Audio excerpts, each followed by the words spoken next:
Bonjour, bonjour, chères auditrices, auditeurs, ceux qui sont abonnés, les habitués de la chaîne Vincent Esterman, mais aussi peut-être des visiteurs qui nous découvrent. Il y a toujours une première, n'est-ce pas, pour tout ce qu'on fait. En tout cas, je suis vraiment heureux que vous soyez présents pour ce rendez-vous, un rendez-vous qui dure maintenant depuis des mois et des mois, sur la série à la découverte du cœur du Père. Le but de cette série, ce n'était pas du tout d'apporter un enseignement très structuré. Non, non. C'est suite à une expérience très, très forte que j'ai faite en juin 2019, l'année dernière en fait, que j'ai été propulsé dans une recherche de connaître mon Père céleste. J'avais l'impression que Jésus, je connaissais, Saint-Esprit, je connaissais, mais le Père, j'avais toujours entendu parler de lui, il était comme toile de fond, mais je ne le connaissais pas. Et donc, cette expérience m'a propulsé dans cette recherche des versets, et j'ai commencé à commenter, à partager mes réflexions sur tous les versets du Nouveau Testament qui parlent du Père. Donc, on est aujourd'hui à la 84e vidéo. Donc, vous voyez, ça commence à chiffrer. Et le verset que j'aimerais traiter avec vous aujourd'hui, c'est un verset qui est très important pour moi. C'est dans Jean 12, toujours dans l'évangile de Jean, et c'est le verset 28. C'est Jésus euh, qui prie, qui prie le Père, et qui dit ceci. Père, glorifie ton nom. Ça, c'est la prière. Père, glorifie ton nom. Et une voix vint du ciel. Je l'ai glorifié. Et je le glorifierai encore. Alors c'est cette prière qui reçoit tout de suite une réponse audible. Le Père répond à la prière de Jésus du ciel, audiblement, pour que tout le monde l'ait entendu, tout le monde présent l'ait entendu. C'est la troisième fois que le Père parle du ciel audiblement, que les gens entendent. Mais la différence ici, c'est que les deux autres fois, je parle de la transfiguration de Jésus, je parle bien sûr de son baptême, mais la troisième fois, c'est en réponse à une prière. Une prière que Jésus a exprimée. Père, glorifie ton nom. Il avait le souci que le nom du Père soit élevé, soit glorifié, soit mis sur le devant de la scène pour tous ceux qui le suivraient. Et quand je comprends ça, je crois que peut-être en voulant élever le nom de Jésus, et à juste titre, bien sûr, en tant que chrétien, en voulant parler de l'œuvre de l'Esprit, et là aussi, c'est quelque chose de tout à fait valable et important, qu'on n'a pas compris que la priorité pour Jésus, c'était pas d'élever son propre nom, mais c'était d'élever le nom de son Père. Quand les disciples se sont approchés de lui en disant Seigneur, aide-nous à prier, apprends-nous à prier. Jésus, comment a-t-il répondu? Il dit, quand vous priez, dites Notre Père qui es aux cieux. Et donc ce verset est important. Est important parce que ça nous montre que Jésus avait le souci que le Père soit connu des hommes, que ce ne soit pas juste Dieu là-haut quelque part, mais que sur la terre, le Père lui-même serait glorifié par les œuvres, par les choses qu'il ferait. Et donc, pour moi, comme je viens de vous le dire, ce verset est important pour deux raisons. Premièrement, parce qu'il reflète l'expérience que j'ai vécue, où je n'ai pas entendu la voix audible du Père, mais dans mon imagination, elle était très, très, très claire. Très, très claire. Et oui. Si vous n'avez pas visionné la toute première vidéo, introduction, à cette série, bien je vous encourage de revenir en arrière et d'aller la chercher pour découvrir cette expérience que j'ai pu faire en juin 2019. Ça a été très important pour moi et ça a beaucoup changé ma relation avec Dieu et ma vie de prière. Donc ce verset reflète ça. C'est un verset que j'affectionne. C'est comme si c'est le mien. C'est à moi ce verset. Mais rassurez-vous, si le Père vous le donne, moi je suis d'accord, je le partage avec vous. Mais c'est très important. C'est important pour une deuxième raison. C'est parce que ce verset m'est revenu lorsque nous préparions en 2012 notre arrivée à l'île de la Réunion pour nous lancer avec mon épouse dans un travail d'implantation d'église. Nous avons fait ça toute notre vie, 43 ans de ministère, d'implantation d'église, et rien n'est gagné d'avance. On ne peut pas simplement dire, bon, ça y est, c'est bon, je sais faire, j'ai mon expérience, j'ai mon appel, j'ai ma Bible, j'ai une certaine connaissance de ce qu'il faut faire. Non, non, non, non. Rien n'est gagné d'avance. Si le Père ne fait pas quelque chose d'assez surprenant, étonnant, alors rien ne se fera. Pour tous nos efforts, pour toute notre expérience, rien ne se fera. Et donc, ce verset m'est venu dans mon cœur. Nous qui avons vu le Père se glorifier dans notre vie, dans notre ministère, ma prière c'était, Père, glorifie ton nom dans notre venue à la Réunion. Fais quelque chose que seul tu peux faire pour la gloire de ton nom. Et là, la réponse du Père, je l'ai pris personnellement. Je l'ai glorifié. Et je le glorifierai encore. Oh, quelle promesse pour nous. Je le glorifierai encore. Et donc cette promesse est devenue très importante. Comme toutes les promesses de Dieu d'ailleurs. Mais il y a des fois une promesse nous vient personnellement. Et ces promesses, on va devoir nourrir notre foi, surtout dans les moments difficiles, surtout quand les choses ne se passent pas comme on le souhaiterait. Mais les promesses sont importantes. Les promesses de Dieu sont comme un GPS. C'est une invention remarquable, le GPS. Comment dans un tout petit boîtier, il peut y avoir autant d'informations? Moi, j'en reviens pas.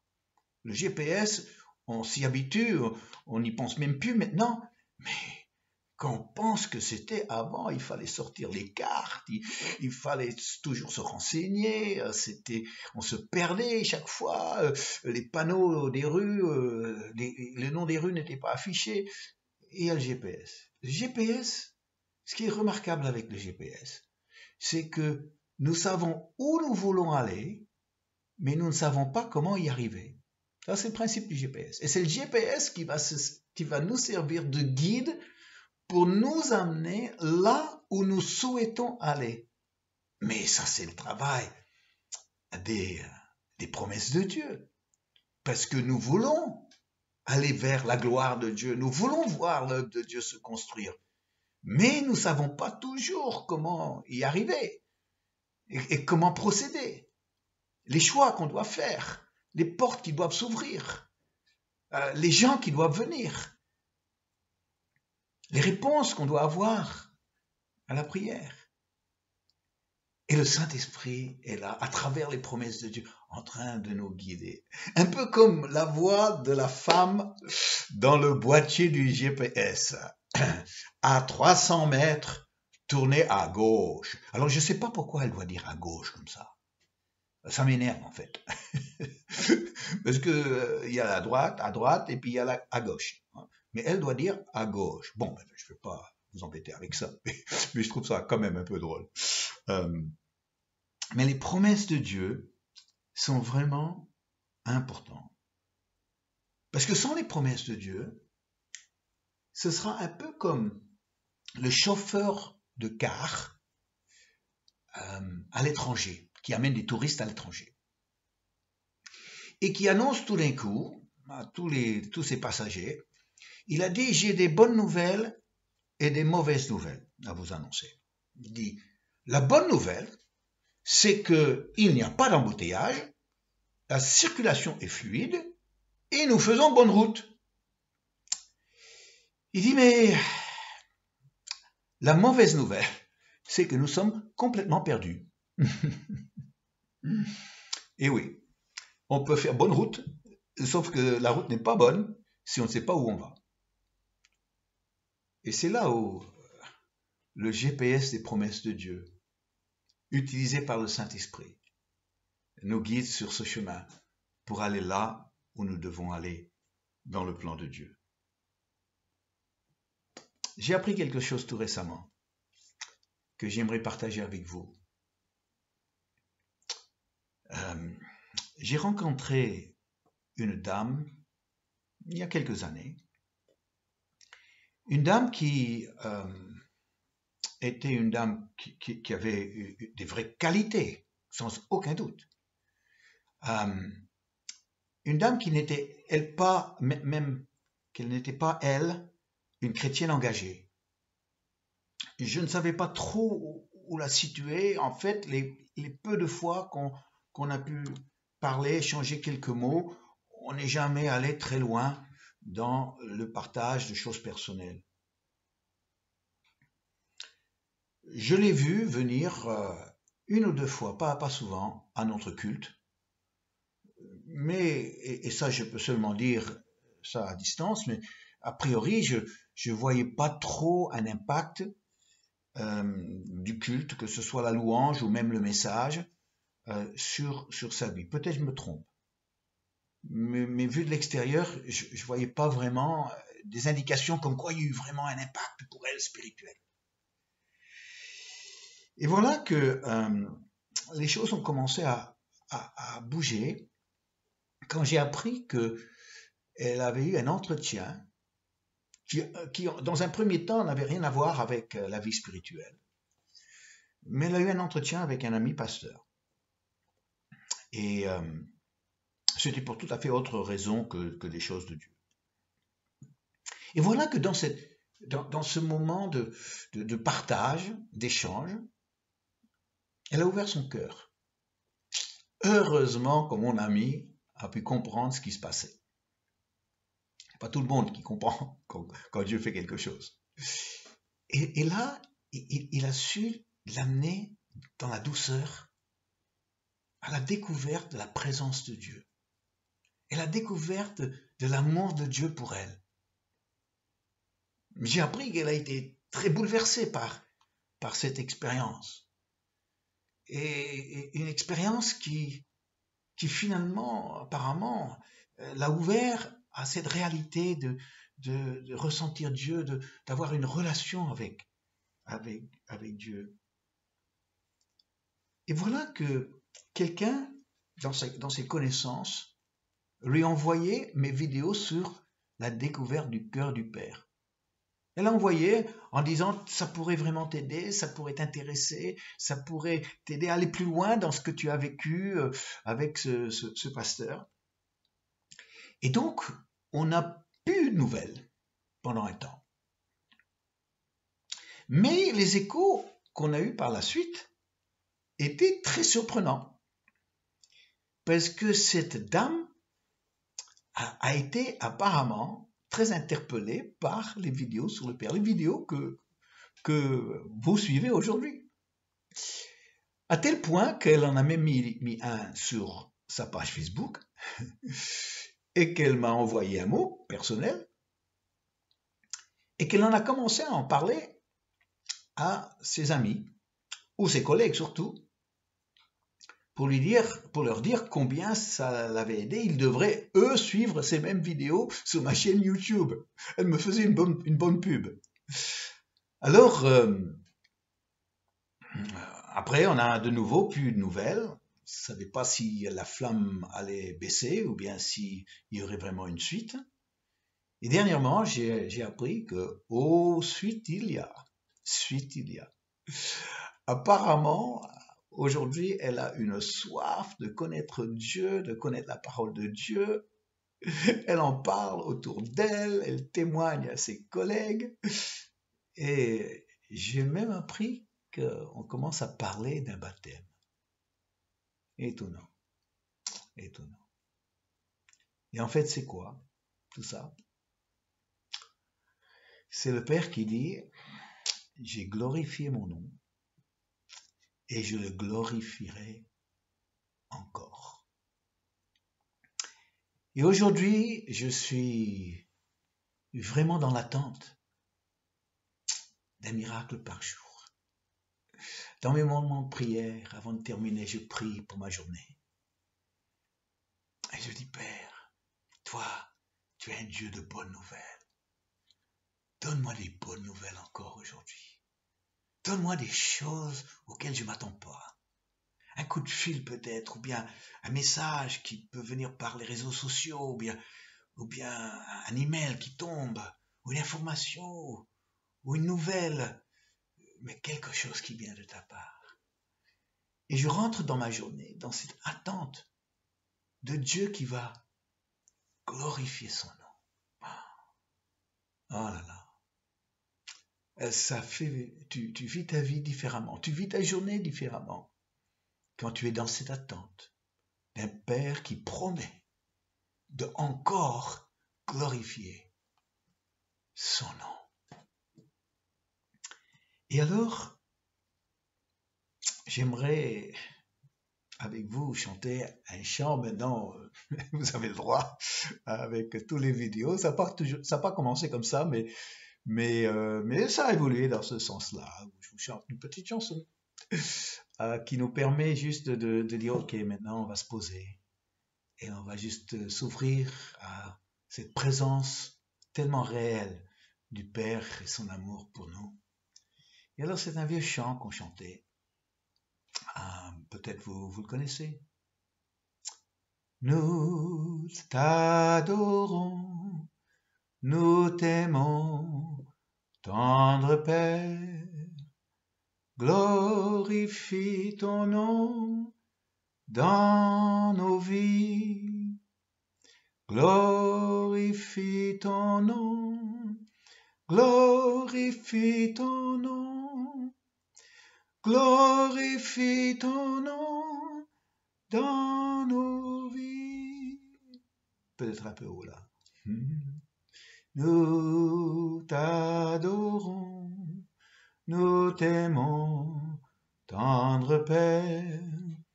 Glorifie ton nom dans nos vies. Glorifie ton nom. Glorifie ton nom. Glorifie ton nom dans nos vies. Ma prière. Ma prière pour vous aussi. Et alors, bon, c'est mon verset à moi celui-là, hein, mais je suis prêt à le partager si c'est le Père qui vous le donne. Si c'est juste un verset comme ça, qui n'a pas trop d'importance pour vous, alors là, vous ne l'aurez pas. Mais si le Père vous le donne, alors là, ça vous ouvre à la gloire de Dieu qui va se manifester encore dans votre vie. Et si on prie ensemble. Père, Père, glorifie ton nom dans nos vies. Cette gloire qui t'appartient. Cette gloire qui se manifeste par des miracles de tout genre, des bénédictions inattendues, surprenantes même. Père, tu aimes nous étonner. Père, tu aimes nous émerveiller. Aujourd'hui, je ne peux pas me passer de toi. Je ne peux pas me passer de ton action dans ma vie, de ta présence dans les circonstances, dans parfois des clins d'œil, parfois des grandes choses. Aujourd'hui, tu es tellement important dans ma vie. Et ta gloire qui rayonne autour de moi, dans mon cœur, à travers toi, par ta grâce, fait partie de moi. Et aujourd'hui, je te remercie, car tu n'es pas ce Dieu lointain. On le dit aux autres, mais est-ce qu'on le croit que tu es vraiment proche de nous et dans notre vie, dans notre quotidien? Père, apprends-nous à te connaître. Apprends-nous à t'accueillir. Apprends-moi les profondeurs de ton amour. Oui, ton amour est la merveille de ce monde. Ton amour manifeste. Il n'y a rien comparable. Père, merci. Père, je t'aime. Père, nous t'aimons. Amen. Amen. Merci, chers amis, d'avoir passé ce moment tellement riche. Je crois. Pour vous, j'espère aussi. Pour moi, certainement. À bientôt. Au revoir.